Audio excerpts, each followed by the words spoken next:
14th of February, the media center Ukraine-Inform continues its work. I'm Svetlana Chepurenko. We are now talking about the defense of Ukrainian skies.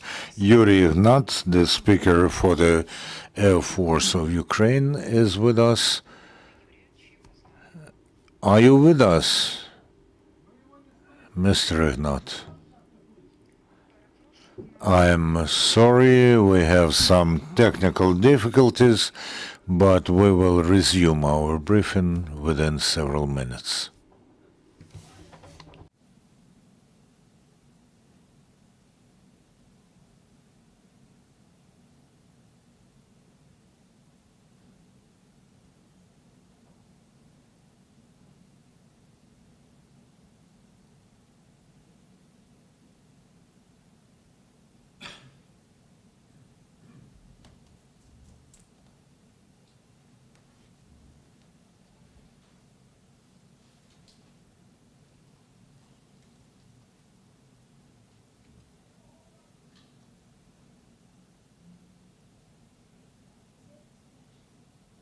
Пане Юрію, чи ви нас чуєте?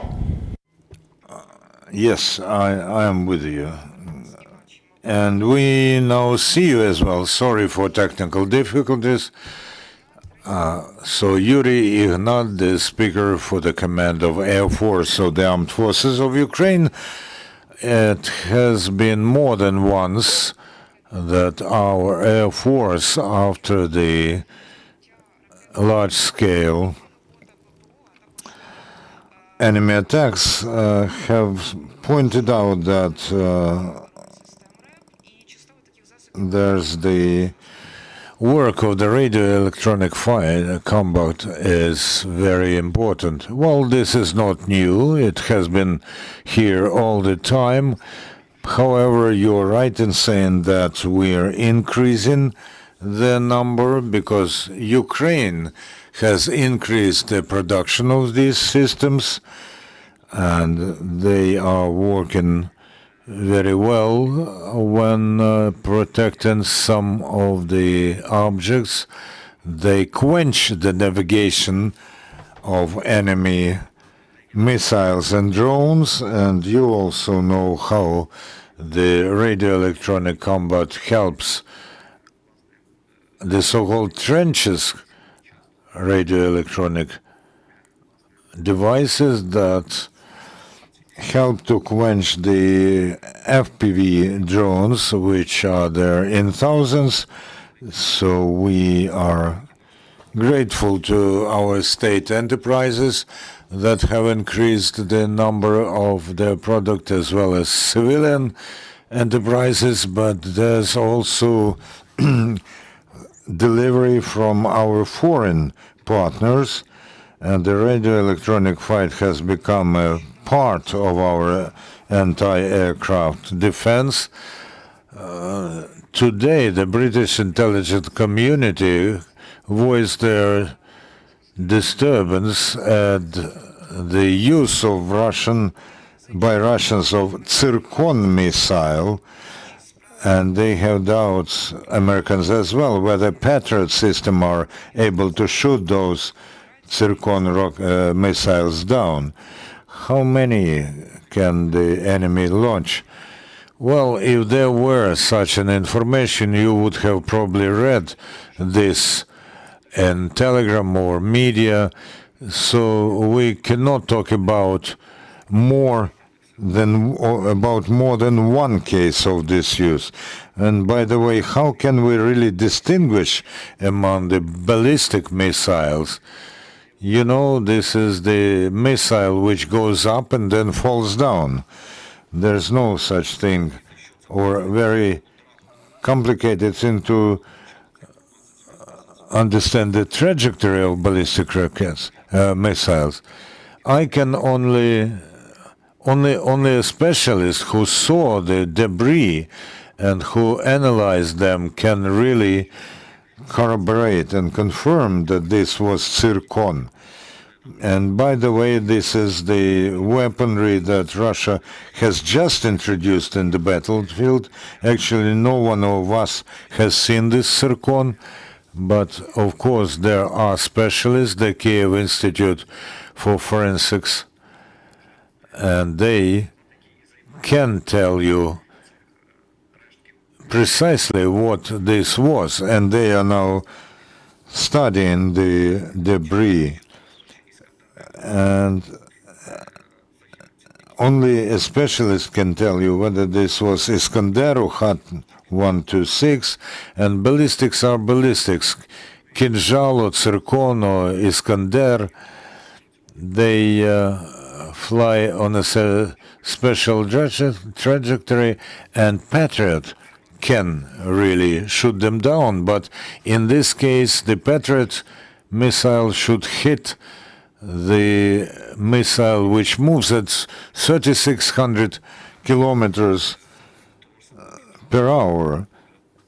And this applies to Kinjal as well, and they can develop this kit to up to 10,000 kilometers per hour, and they fly at the higher layers of atmosphere, and only when they reach the target, they decrease their speed to 3,800 kilometers per hour. The winter is coming to an end. Whether the enemy uses more drones or more missiles when attacking Ukraine, well, you can really monitor this when you take our morning communiques. There's a generalization about drones and all other stuff. We had several massive attacks in late January, late December and in January, where they used quite a lot of missiles. However, the enemy does not have as many missiles as drones. They use many drones every day, 20 to 30 Shaheds, and 90 Shaheds they used on the New Year's night. So, of course, drones are more numerous. We are talking about this. They are increasing the production of drones on their territory. Drones are cheaper to produce, and although their carrying load is much lesser than that of missiles, they still pose the threat to all the territory of Ukraine, and not only Shaheds, but also Lancet. They are now assembling thousands of drones.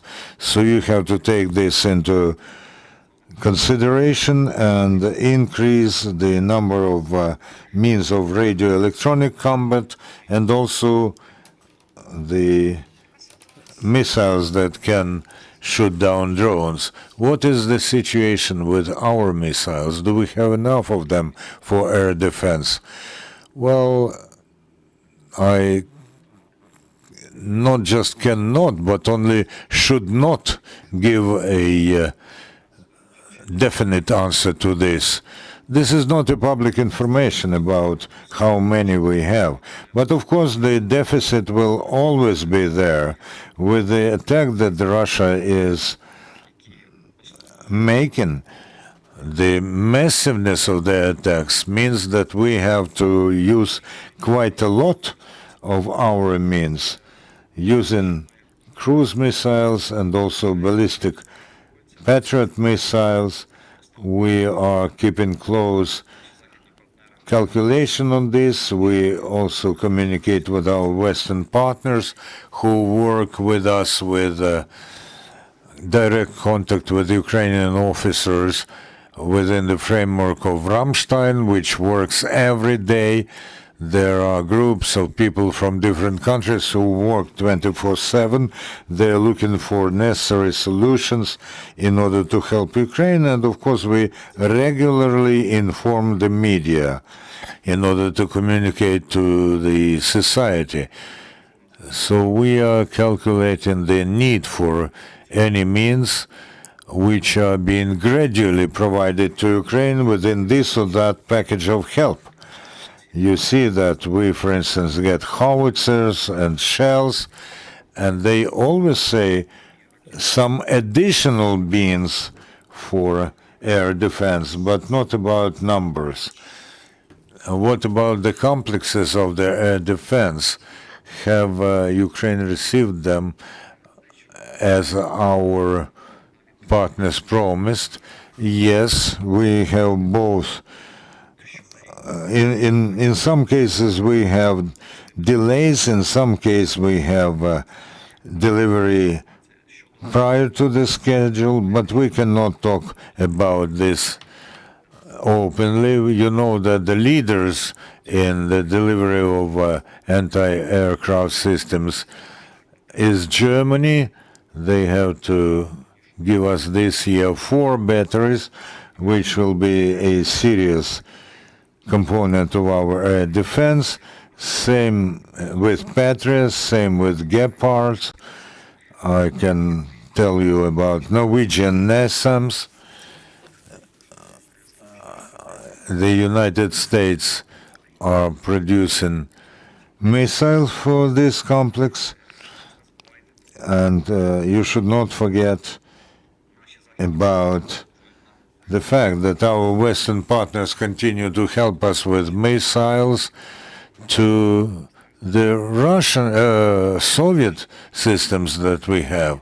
And this is a very useful thing because we ourselves do not produce missiles for these systems, and we can only use the ones that are in the depots of our partners. What about the training of our pilots and technical groups for F-16? And are there among pilots and technical groups women? Yeah, everyone is interested in whether there are women.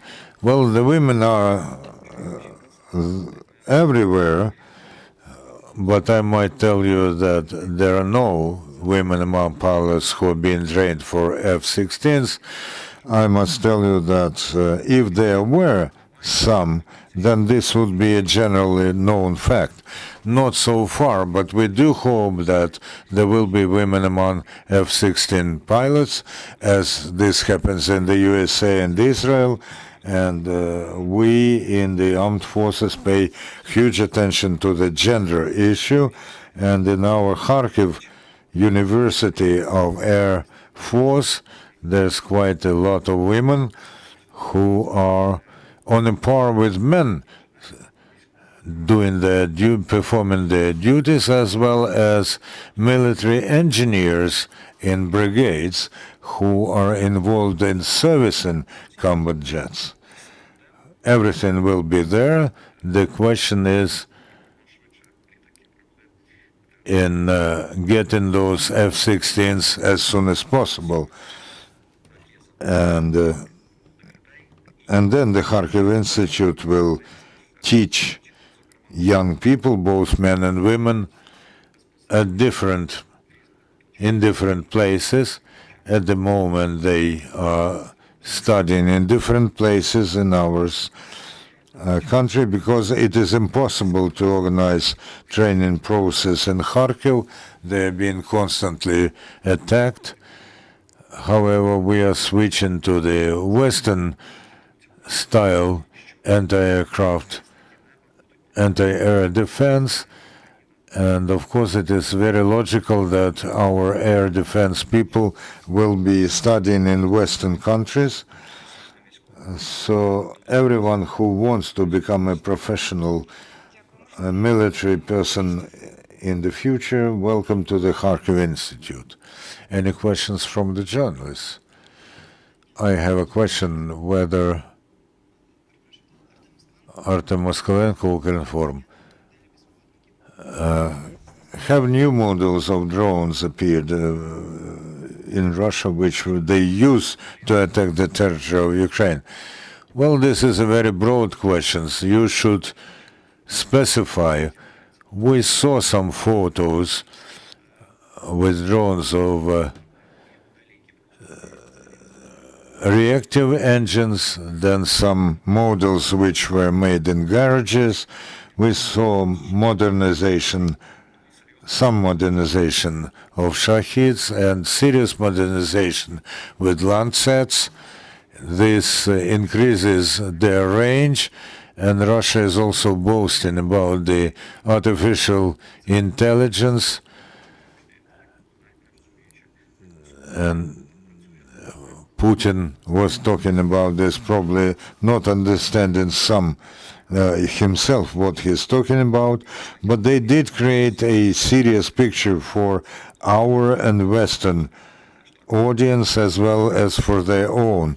Yes, they are continuing to produce, they will increase the production, and of course war is the time when there's a serious development of military technologies, military industry. As you see, the West is making great strides, and the laser equipment develops seriously, as well as artificial intelligence, and the Russians will do this.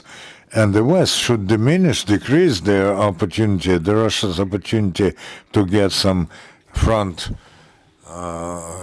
advanced equipment. And we shall look at what Ukraine should do in order to provide for a technological leap in Ukraine, probably with the help of Western technologies, which will be accessible for us but not for Russia, and to respond to Russia adequately. And you see our strike drones that are constantly putting something on fire in Russia. Thank you very much. We talked to Yuriy Ignat, who is the speaker for the Command of Air Force of the Armed Forces of Ukraine. We will continue our work tomorrow. Thank you, and see our spotlights.